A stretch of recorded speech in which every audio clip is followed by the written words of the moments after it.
to have you teach us this evening.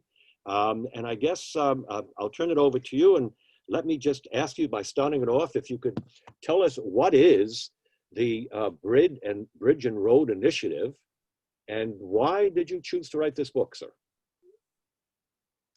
Well, first of all, my good friend Gerard, I thank you for that rather exuberant introduction. I'm not sure I'm deserving of that, but I'll take it.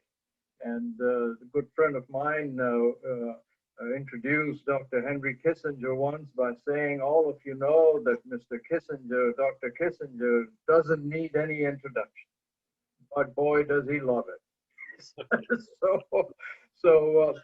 And of course, it would be remiss if I didn't also thank the Rotary Club for this invitation, and especially Mr. Andreas Rukbasher, whose name I probably murdered, for all his help in bringing this come about.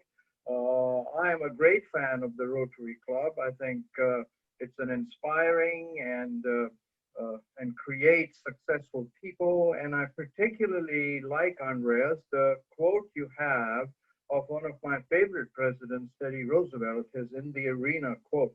It's something that I have actually hanging in front of my desk, because it always reminds me that what leadership is all about. So having said that, a lot of the answer to your question, Judge Shipman, that you asked will come about in my talk.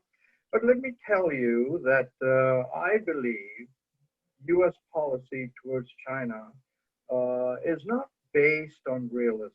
It's based on a China that belongs to our grandfather's time, and not on China as it exists today. And I hope that by the time I finish my talk, that will become a lot more clear. And as I traveled in the Far East, in Europe, it just became obvious to me that this whole American policy towards China does not have too many sturdy legs to stand on. And a lot of that had to do with the Belt and Road Initiative that you mentioned, Gerard, which is a Chinese project, and I'll get into it in some detail in a bit. It's the biggest infrastructure project in the history of the world. This is a project in which China is building ports, tunnels, bridges, airports, roads, trains through connecting China to over 100 countries and connecting those countries to themselves, right? And I'll give you one statistic. Building this infrastructure in 2 years, 2013 to 2015, China has poured more concrete than America did in the entire 20th century.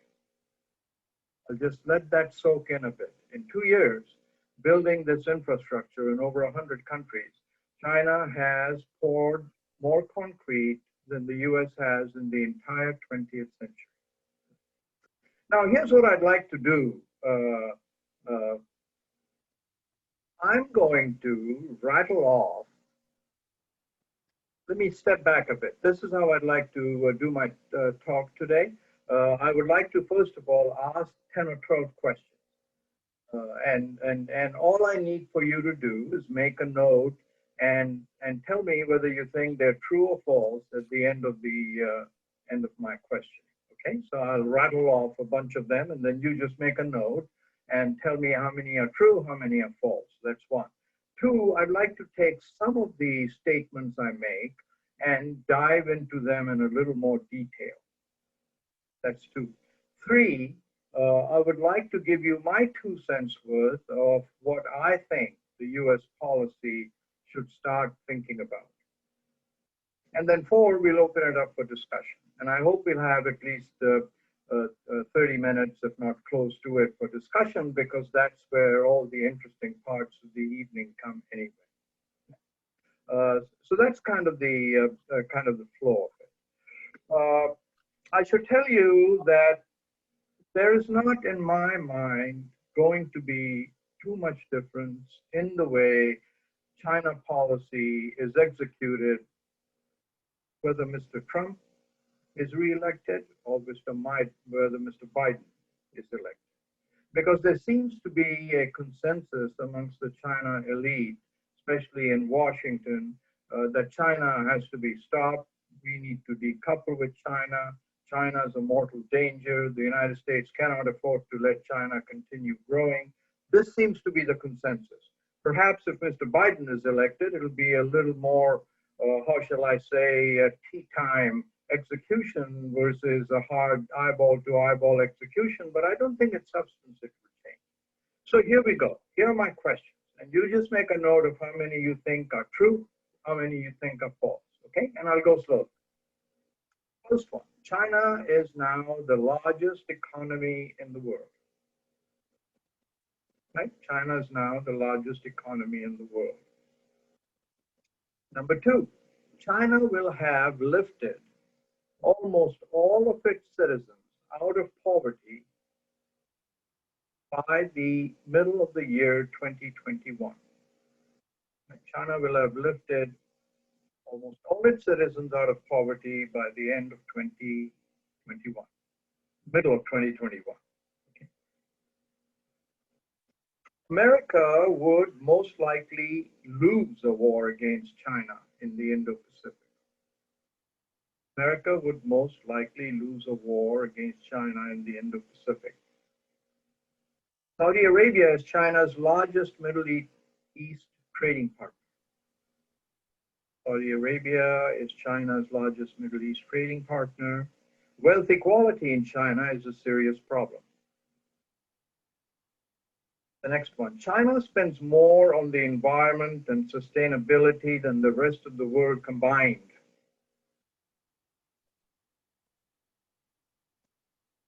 The US trade deficit with China, notwithstanding tariffs, duties, is larger now than it was 4 years ago. Trade deficit with China is larger now than before all the tariffs. There's no evidence that China wants to export its ideology around the world.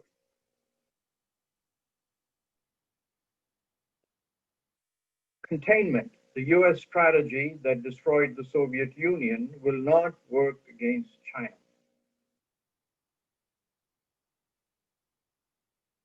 China is the largest automobile, aviation, luxury goods, cell phone market in the entire world.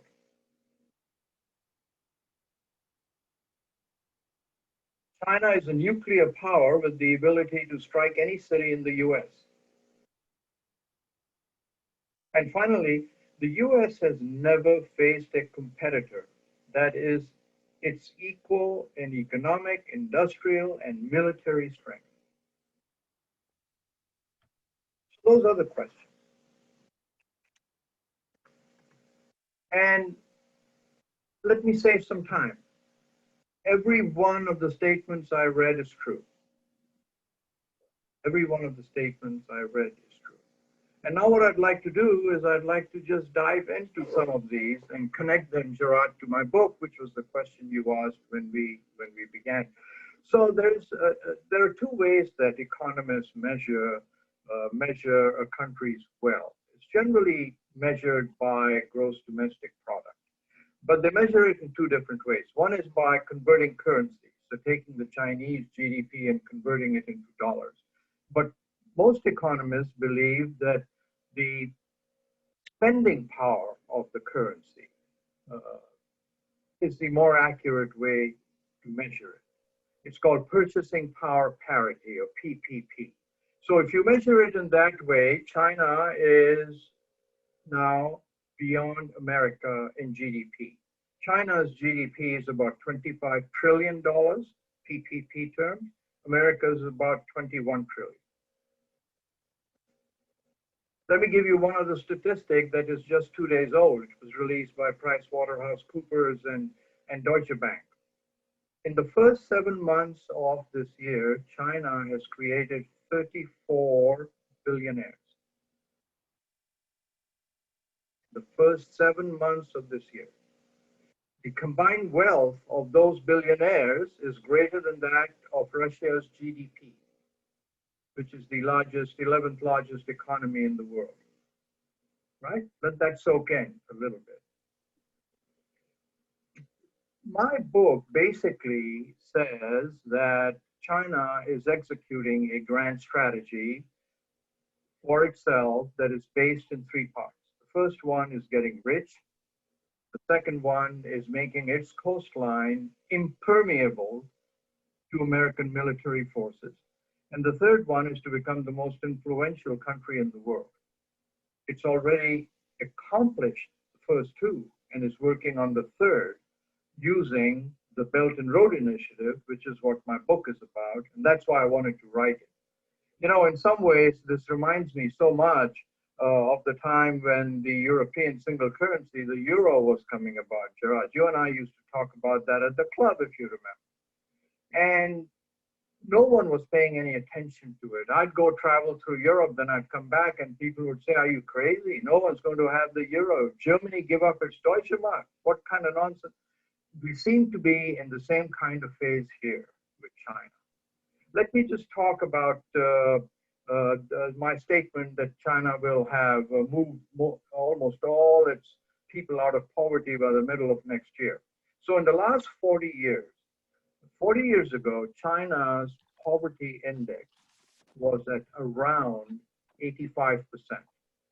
85% of Chinese were living below the poverty line as the World Bank decides. Right? Today, it's about 7%. 900 million people have been raised from abject poverty by China in the last 40 years. It's never happened in the history of the world.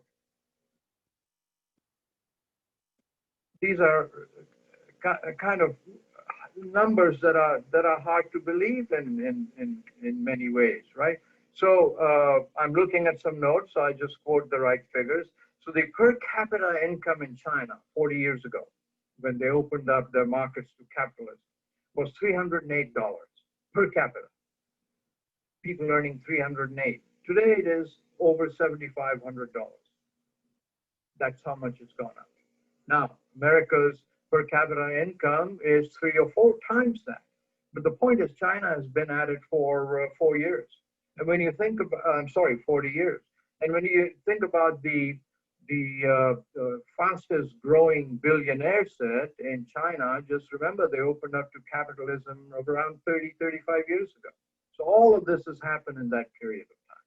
So that's China getting rich.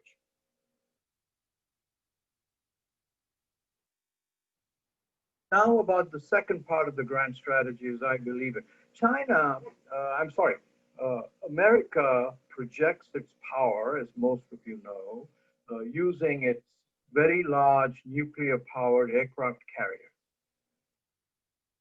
Each one of these nuclear-powered aircraft carriers has about 75, 80 airplanes on it, and in firepower, each carrier, we have 11 of those, no country has even one, each carrier packs more firepower than most militaries in the world.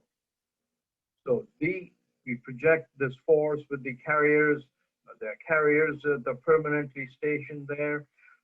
China's budget, defense budget, is roughly a third of America. China, however, has very little interest in being the master of the universe. So it's deployed its money on its coastline. China just wants to make sure nobody ever invades it again. And it has built a 21st century layer upon layer of naval weapons, submarine weapons, ship weapons, space weapons, all of this with one purpose, to sink the American Navy if it tries to come towards China. So today, in times of conflict, it would be very hard for American naval forces to operate within 1,000 kilometers of China. That's how strong the Chinese defenses are in the Indo-Pacific. It is today the supremo in the Indo-Pacific.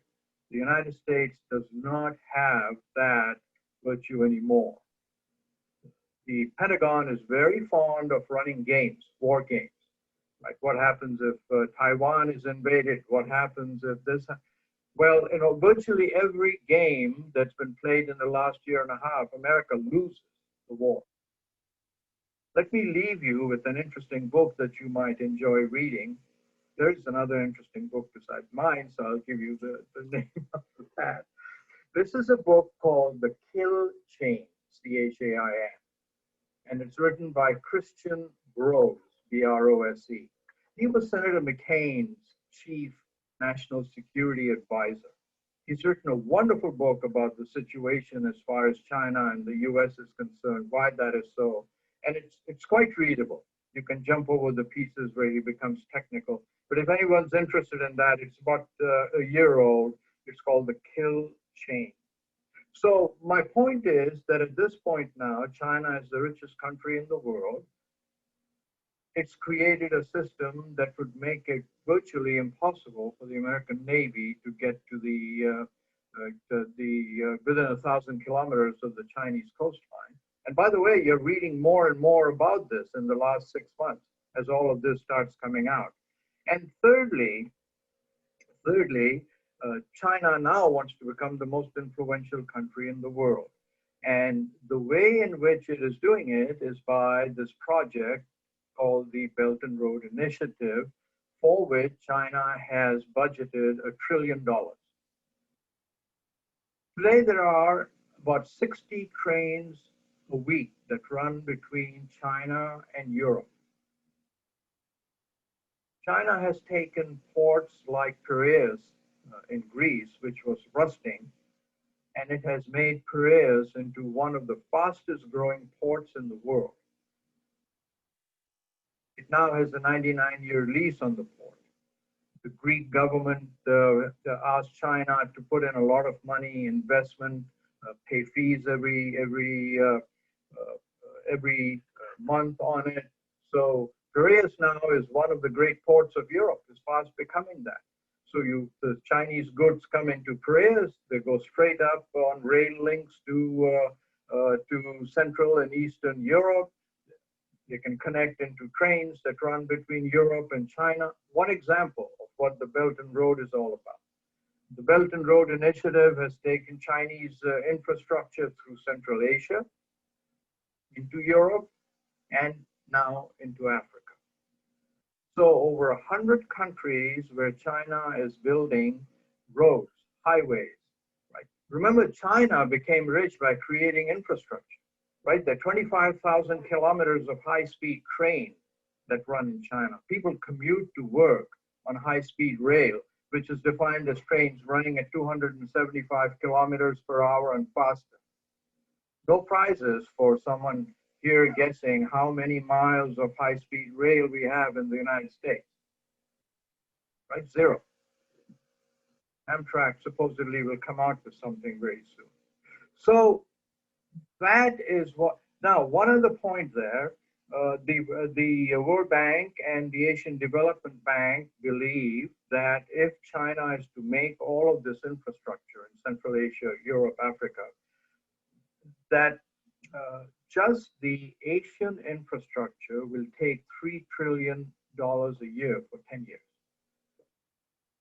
And I want to make a point here. So China's budgeted $1 trillion for all of this, but in reality, in Asia alone, take $3 trillion a year for 10 years. Where's the rest of the money going to come from? Well, some of your answer appears in the last 2 or 3 days. The world is crying out for Chinese bonds. It's sold out as soon as they're put on the market. Yesterday, China's stock market was at roughly $4 trillion. It has never hit that. Every major bank, every major investment and commercial bank is today wanting to put in money to fill in the difference between that 1 trillion and the 30 trillion that I've talked about for the BRI. You name a bank, Deutsche Bank, HSBC, Citibank, JP Morgan, they're all dying to put money into helping to finance all this. So that's what's taking place around the world. and over 100 countries. And I would urge you to at least Google. I prefer you buy my book, of course, to learn about the BRI, but it is the largest infrastructure project in the world. Now, I'm making a lot of, giving China a lot of credit for all of this because China deserves it. But I by no means want to say that there aren't issues that China has, that America has with China, right? The treatment of its Muslim Xinjiang province, the fact that the state controls much of the industry, the fact that you know, they can shut things down. It's an authoritarian government. I realize all of that, and I'll come to that in a moment. But the point is, I'm trying to put across the fact that China is not like Russia. You can't contain it. I mean, how can you contain a country that is the largest, as I mentioned earlier, automobile market, aviation market, cell phone market? I was even going to say wine market, but I haven't checked on those statistics yet. You know, have you tried buying some Chateau Lafite Rothschild lately, or some of the big Burgundies? You know why they're so costly? Because most of them go to China. Lafite Rothschild has set up 2 vineyards in China, from which they now produce wine that are branded specially for China. Roughly 4 million Chinese tourists go every year, mostly to Western countries. When I was in Italy last spring, were all these Chinese tourists with suitcases, and I thought, much as I do, that they were all going to the bus stop to take the bus to the airport. No, they were going to shop luxury goods, fill up their suitcases with it. And if you've been reading the financial press, you know what's happening to Italy and France as all this purchasing of Rolexes and Chanels and Gucci's dries up. At the annual meeting of Daimler-Benz, which owns Mercedes, the chairman said that increasingly their investment is going to go to China, not to Germany. 4 times as many Mercedes-Benzes are sold in China as are sold in Germany. Just giving you some numbers to help you realize, at the best year of trade between Russia and America, best year, that amount of trade is done in 1 day between America and China. 1 day, annual trade. Again, I mentioned that China doesn't appear to want to promote its ideology around the world. You remember what the Soviet Union used to do? Some of you may have read about the Soviet Union. They were financing revolutions in Italy. They were setting up terrorist groups in Germany, the Baader-Meinhof gang, and so on. China does nothing of that sort. And that's one thing to note about China and about Asians in general, and this is me speaking, that I think they speak more with their wallets than all their flags. Yes, they all have flags and they're nationalistic and so on, but money is what makes it. Quick story, and then I'll jump into what my thoughts are and then open it up for questions. So I was in Singapore for a month 2 years ago, and I had an invitation to go speak at Tsinghua University in Beijing. So I went to the Chinese embassy to get a visa, which I didn't have because I didn't intend to leave Singapore for a month. And they asked me questions, interviewed me and so on. And then a few days later, they said, "Oh, Mr. Kashmeri, come on over, get your visa." So I went there, and this very elegant looking diplomat says, "So here's your visa." He said, "It'll be 295 American dollars. And I said, "You know, I was born in India and I'm back in Asia and nobody pays without haggling, right? So why don't I try?" So I said, "Listen," I said, "I'm just a poor professor, and can we do something about the $293? And the guy looks at me, and then he holds up my passport and he said, "Kashmiri, nothing to do with you," he said. "It's where you're from." Message coming across the desk. Then he smiles and he says, "But can we make a deal?" Right? This is in the Chinese embassy in Singapore. He says, "Can we make a deal?" And I said, "Well, what's your deal?" And he said, "What if I give you, I can't reduce the price," he said, But what if I give you a 10-year multiple entry visa instead of just this one entry that you wanted to get from us? I said, well, that is a deal. So I probably have one of the last 10-year multiple entry visas. I only give you that example to say that I believe business drives China. And the idea, and if I may use the phrase, they want to make China great again. They've gone through their years of, colonization and all of that, and they're determined now. One more thing here, and I keep interrupting myself because I have so much to speak. Sometimes I can't get it organized, so forgive me. But if you go back to history in year zero and stretch it out to today, 0 to 2020, right? Excepting for 200 years, roughly the 1800, 1750 to 1900 or so. 80% of the world's product came from Asia, largely from two countries, China mostly and India. 80% of the world's product came from there. So if you talk to Asians and discuss what we're talking about this evening, they will say, well, so what's so strange about China becoming as it was? Only 200 years we fell back. The rest of the time we were the leaders in the world of the produce. So the natural state of affairs, they say, is for Asia to be great again, as we were, excepting for 200 years, since history 0 to history 2020.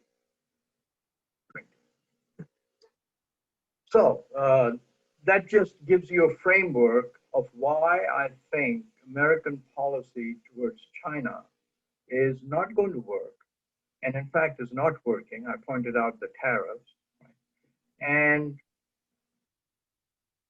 And so what do we do? First of all, we recognize reality, in my opinion, that here's a power that's looking at us in the eyeballs, that has all of this wealth, all of this strength, and there's nothing we can do. I mean, if we want to say decouple, stop China, I believe it's like standing before incoming tide and saying, hey, hold it, don't come in this evening.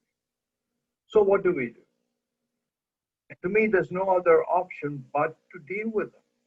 Does that mean that we don't have national interest that conflict with theirs? Of course. But you can't say decouple and move away and leave the table. I don't believe that's a good idea. So let me now just give you some of my thoughts on what. By the way, the other reason I don't like American policy is too much of it is defensive, right? Tariffs, duties, cut off dollar trade. I mean, I don't believe America does best on defense. And I want to go back to the moonshot that President Kennedy did, right? Remember when he said this decade an American will land on the moon? I was in aerospace engineering school then. And Gerard, we used to sit around and say, how in the world is this going to happen? We don't have the systems, we don't have the materials, we don't have the navigation capabilities, we don't have anything. How are we going to get to the moon? Well, I think what Mr. Kennedy was trying to do, because at that time, the Russians had their satellites orbiting around, American rockets were blowing up on their launch pads. And I think what Mr. Kennedy wanted to do is light a fire and inspire Americans and say, listen, we can do the unthinkable. Let's get down to it and get an American on the moon. And by God, that's what happened, right? And I think we need that kind of a revolution again. I think the government ought to look at chips. It ought to look at artificial intelligence, all of these technologies that are going to be the bulwark of the economy of the future. And the government needs to put in the money and kickstart a giant revolution so that we begin to lead the world in these technologies again. That's one piece of what I believe. And the other piece has to do with China, right? So China's building all this infrastructure. I've mentioned how much concrete. Well, I think all of you probably know by now that American infrastructure, a third of it is crumbling. Roads, bridges fall down, So why not? At the same time, some of the biggest Wall Street firms have raised large infrastructure funds. So is there a way we can combine Chinese technology, American money, and hold hands and say, listen, we need to build all this infrastructure. Come on in. We'll do most of the work ourselves. Wall Street firms are ready to invest. You come in with your technology. We'll all make money. Let's make some infrastructure. Is it far-fetched? I bet none of you has heard, I hope some of you have, that half of the commuter rail cars that are being replaced in Boston are now coming from a Chinese company. Most of them rolled out earlier this year. So when Massachusetts let out a contract, all of the big names in commuter railroad cars applied for it: Kawasaki, Hyundai, Bombardier in Canada, and the Chinese company, China Road and Rail Corporation.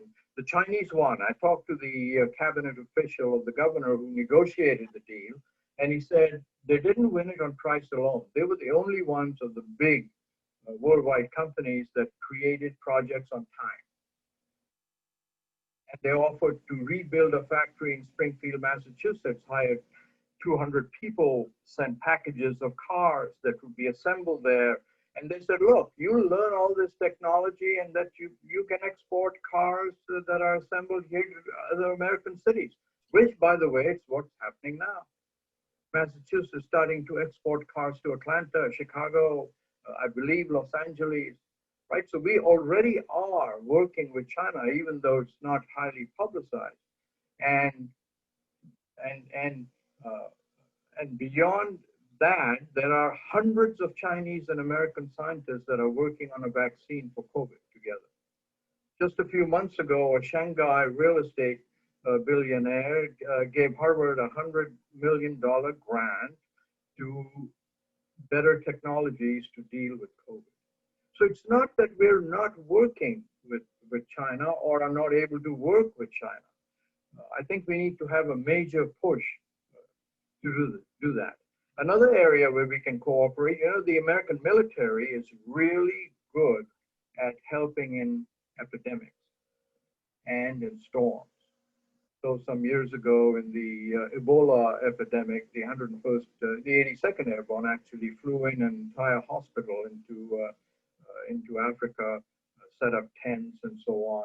The Chinese want to become very big players in helping the United Nations. They're now the largest contributor of people in the peacekeeping forces. American military is so good at helping. Well, why can't we work together? Get some military to military coordination going. Might even help in keeping the peace.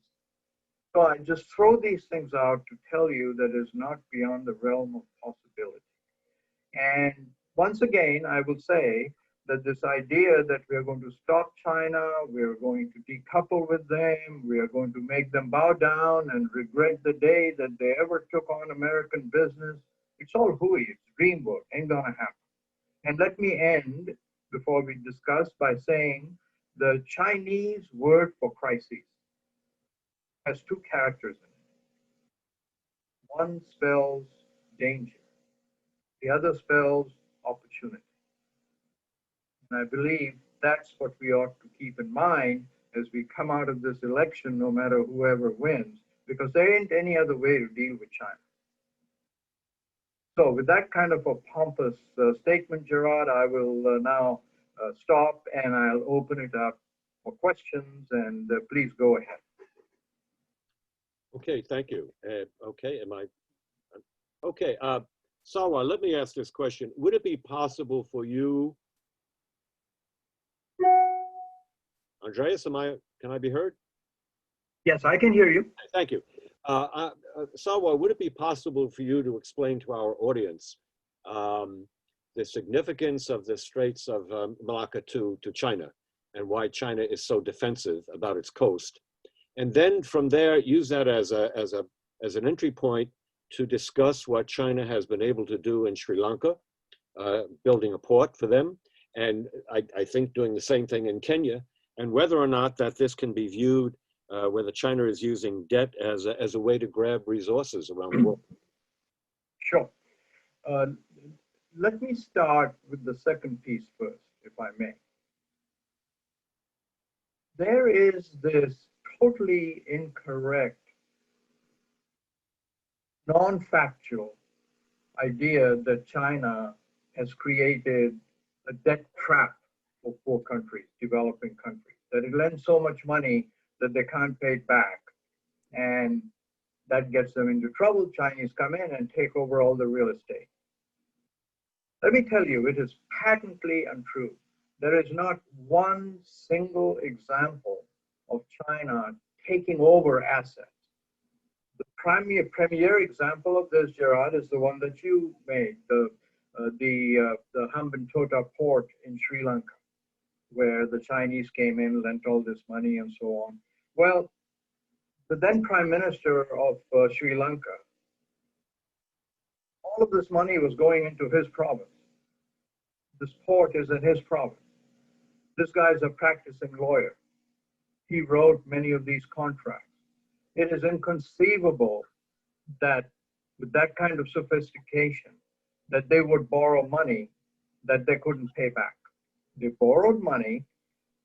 Interestingly, Chinese loans in the port were a small part of what Sri Lanka owed the World Bank, private investors.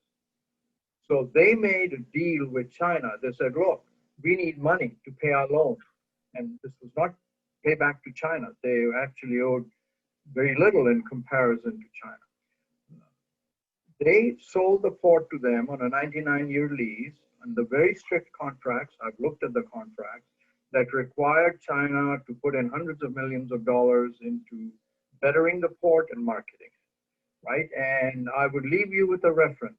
Professor Brodigan at Johns Hopkins University has done some of the best, most complete work on Chinese lending.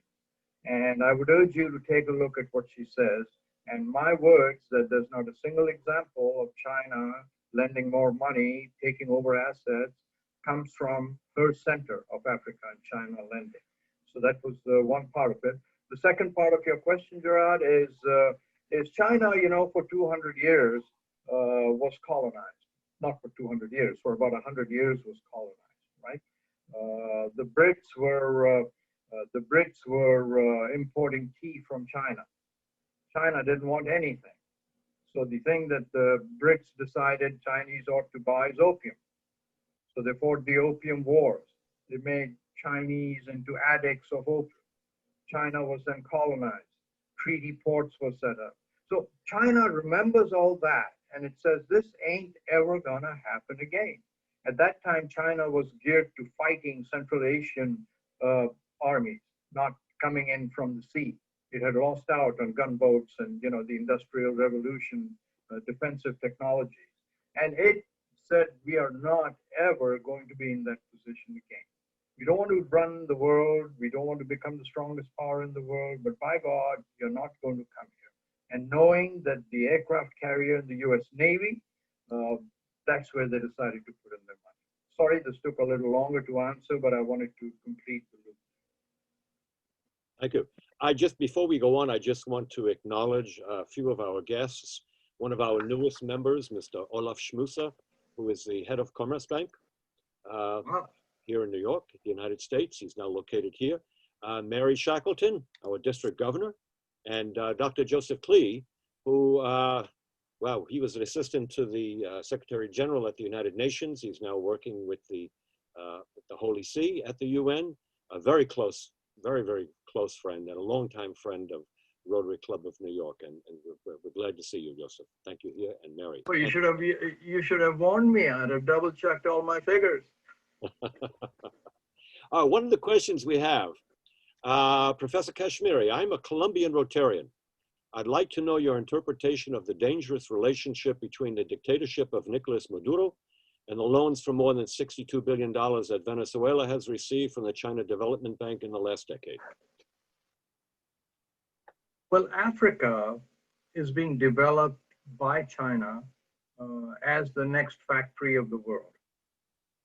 As labor becomes more expensive in China, China is building up African countries' capabilities to manufacture. Most people don't realize this, but Nigeria alone in Africa, within 20 years, is going to have a larger population than America and a larger consumer class. Chinese entrepreneurs, there are over 1,000 corporations, private corporations run by Chinese entrepreneurs in Africa, and in Venezuela, Nigeria, all of the countries in that part of Africa are very strong in developing manufacturing centers with the help of these entrepreneurs. The interesting thing is, many of these entrepreneurs have created their billions by developing infrastructure and manufacturing capabilities in China. So they've seen what's happened in China for 30, 40 years. And that's what they want to replicate in Africa. They don't mind going there and stepping into potholes that get filled with water. They are looking at Africa 20 years from now. And I think it's just important to understand that the American way of helping Africa was to create capital markets, to say, you know, you need to create jobs, you need to have a free market. The Chinese go in and say, no, we're going to make factories, you make money, we make money. Right? Let's build a factory, let's do this. And then you have the BRI, which builds trains to the port, you know, from Mombasa inside to Africa. So I just wanted to give a more general answer, which applies also to Maduro, Venezuela. Okay, next question. Next question is from John German. He brings up about, interesting, because this has been of great interest to me as well, what's happened with the Belt and Road Initiative in Pakistan? The Belt and Road Initiative, Pakistan, the formal name of it is CPEC, China-Pakistan Economic Corridor. That's a large part of what China's doing there. That is the marquee project of the Belt and Road Initiative. Ultimately, China intends to invest over $62 billion in China and basically redo the country, redo its economy. At this point, the money is focused on two different areas. One is a port of Gwadar, which is in the Arabian Sea. And it's gone from being a sleepy village to now a pretty modern port with tankers coming in and so on. By the way, I just want to tell you that state of the art today, most commerce is shipped in containers, as you know. State of the art today is container ships carrying 20,000 containers. 20,000 containers. You can imagine what happens when such a tanker docks, right, in a port. How do you unload it? How do you turn it around? That's where Chinese technology is helping all these ports. So I talked to the former bank governor of Pakistan, and he told me that already the Chinese BRI investment has changed the electricity situation. So our exporters weren't able to export, meet their contracts because electricity would go out. Well, now they've overcome that, and just the export industry in China will be able to pay, through the export earnings, we'll be able to pay the interest on the loans that we've so far taken from China. So China has begun, the BRI is moving along in China. Where China is learning and has to learn is that for the first time, it's dealing with so many cultures, so many languages, so many religions.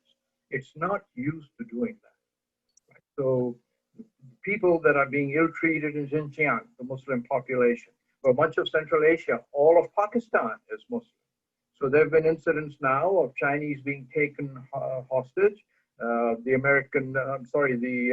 The Pakistani military protects the BRI engineers that come there. And wouldn't you know it, NATO is already discussing with the Pakistanis and through them the Chinese using this new road that's going to go from this port of Gwadar right up into China to use it to fight the Afghan war because the old road from Karachi up to Afghanistan has now got potholes in it. So yes, BRI is slowing down in Pakistan because of the pandemic, because of some of these cultural and religious issues, but it's moving along.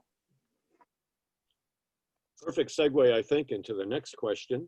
You mentioned container shipping, and this comes from John Walker, who's an expert in worldwide container shipping. A frog in a slowly boiling pot doesn't realize to jump out until it's too late. Do you feel it's too late for the frog to jump? Or if enough private companies and public international governments begin to change course, do we have a chance? I think would you repeat the first part of it again? I missed that. He says, he uses analogy of a frog in a slowly boiling pot that doesn't realize to jump out until it's too late. So what he's basically saying is, do we still have a chance to change course? You know, I'm an eternal optimist when it comes to the United States, right? And some very wise person once said, and I memorized the words, that nobody ever made money betting against the United States. And so, and I honestly believe that. But we are headed in the wrong direction, in my humble opinion, in our policy with China. I don't believe it is too late because I think the pandemic levels the playing field to some extent for everybody, right? That's one area. And two, I honestly believe that most people in the world still have a soft spot for America. You know, just think about it. All the terrorists you see on television wear sweatshirt, hoodies, and jeans, right? People around the world still listen to jazz music. So I don't think it's too late. I think we just need to sharpen the pencil, get rid of this crazy political situation in the country, and get down to work and accept China for what it is, our equal, standing eyeball to eyeball, can't be stopped. Which addresses one of the questions we have from Dr. Onura. He wanted to know whether there was anything we can do to checkmate China, and I think you've addressed that. I think so, yeah. Unless he has an opinion of what we might do, which would be interesting to hear for me, I don't think there is. Now, so the Belt and Road Initiative is not a Marshall Plan type of thing then. It seems to me it's somewhat amorphous in some of its goals. Would you agree with that? What was the second sentence? That it's somewhat amorphous in its goals. Yes, I totally agree with that. The idea is to build infrastructure through a large part of the world, roughly 65% of the world's population, countries that the BRI is going through. There is no endpoint there. There is no, we'll have 134 countries. We'll make 500 different projects. They've just let it roll. And it's becoming very much like the first round of help that the US government offered businesses in America, right? They had all these the trillions of dollars and they were being given out. That's where the BRI is. Anytime a Chinese entrepreneur in China wants to set up a factory in Africa, they say, oh, this is going to be a BRI contribution. And they get the money, right? So it's that kind of a situation to keep China moving, to create this infrastructure, to connect to countries that will have the resources for tomorrow. One of our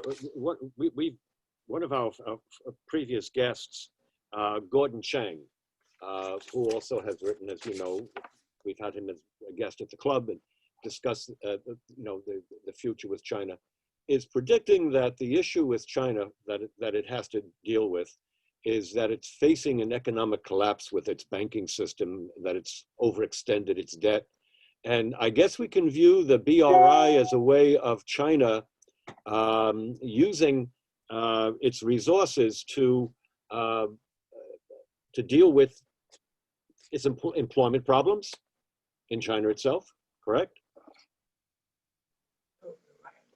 Let me be quite bold here. And People have been talking about the Chinese bubble bursting for 2 decades. Hasn't yet. There is a new book out by Financial Times journalist and some other people that talks about this very issue that Mr. Chang raised, an important issue. And he just talks about all the different ways in which people said the Chinese bubble would burst, and he points out it has not burst. And he goes on to say, chances are it ain't gonna bust. So that's what I believe in. I fully respect Chang knows much more about banking and so on than I do. So there we are. That's what I believe. So then we have a question. And by the way, I'll send you a link. I'll give you the name of this recently published book and so on. And perhaps you'll be kind to pass it on to anyone that's interested. Absolutely, be our pleasure. The question we have, another question, which again segues into what you just said. We're talking about China growth. Who is it who's going to buy Chinese bonds, products, and services? How does a communist system marry itself with state-sponsored capitalism and continue to uplift the lower end of an increasingly fragmented wealth in China? That's the question. Two-part answer. I would encourage the questioner to read the Financial Times and Wall Street Journal of the last 4 days. Most of the investment is coming from Western investors. Large part of the bonds are being soaked in by Wall Street investors. Why? Because they're offering 50 basis points more on 10-year treasuries than an equivalent Chinese bond. So take all of that together, and what it means is China is moving ahead very rapidly to internationalize its currency. It is far from being able to do that. But a couple more things there. Most of the trade between Russia and China now is done in the renminbi.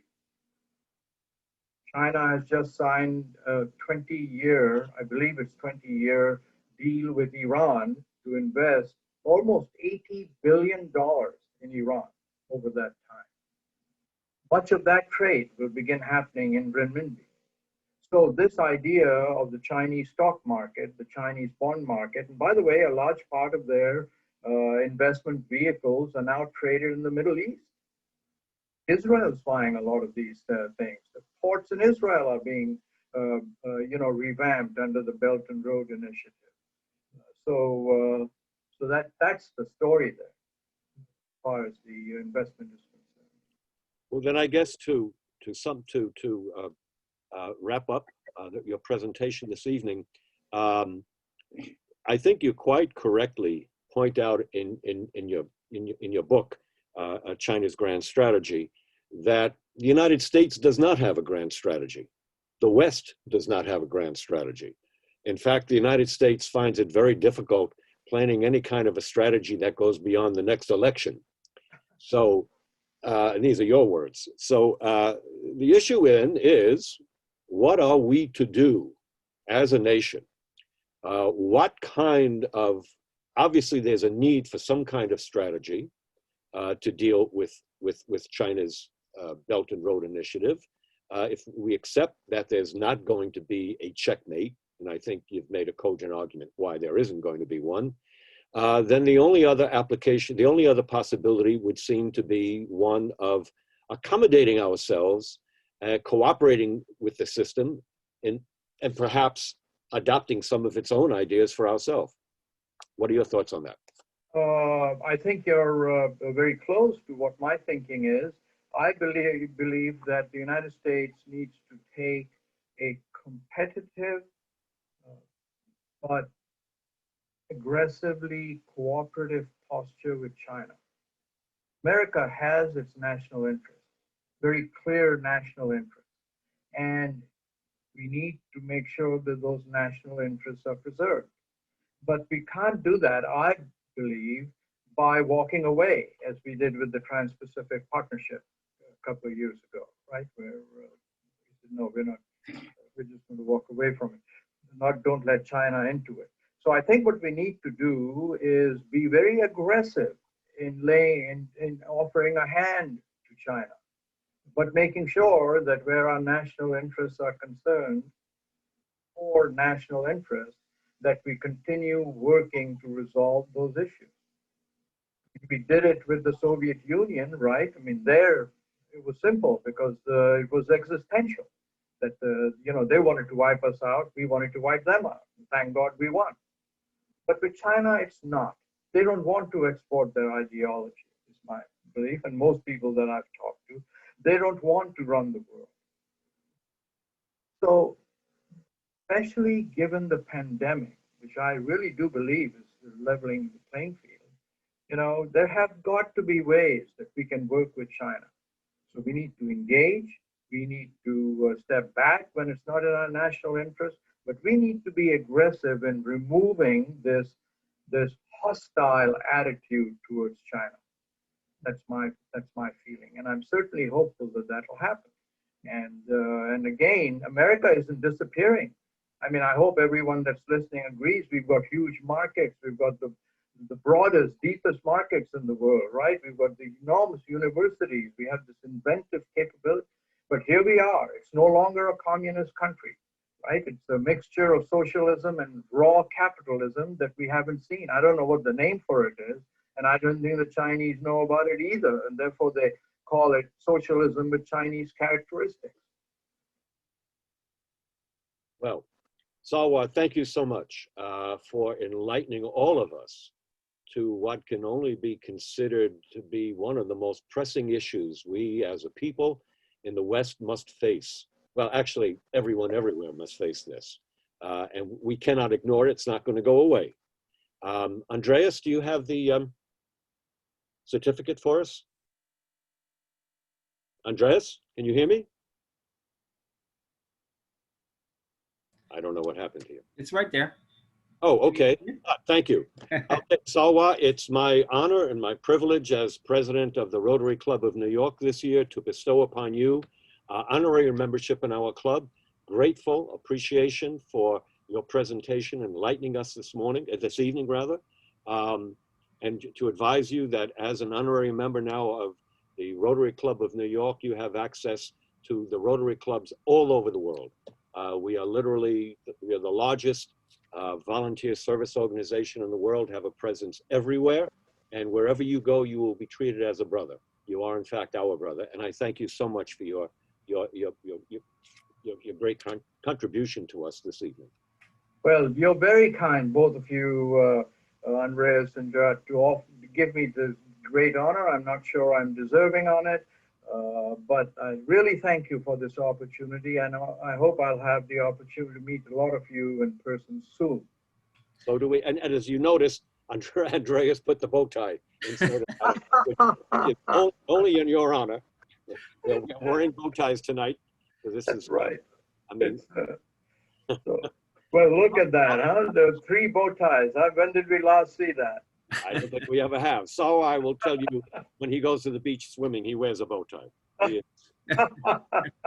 I will advise everybody, next Wednesday, we're having our monthly United Nations breakfast, and it will be unfortunately by Zoom. Our guest next Wednesday will be the Consul General of Poland.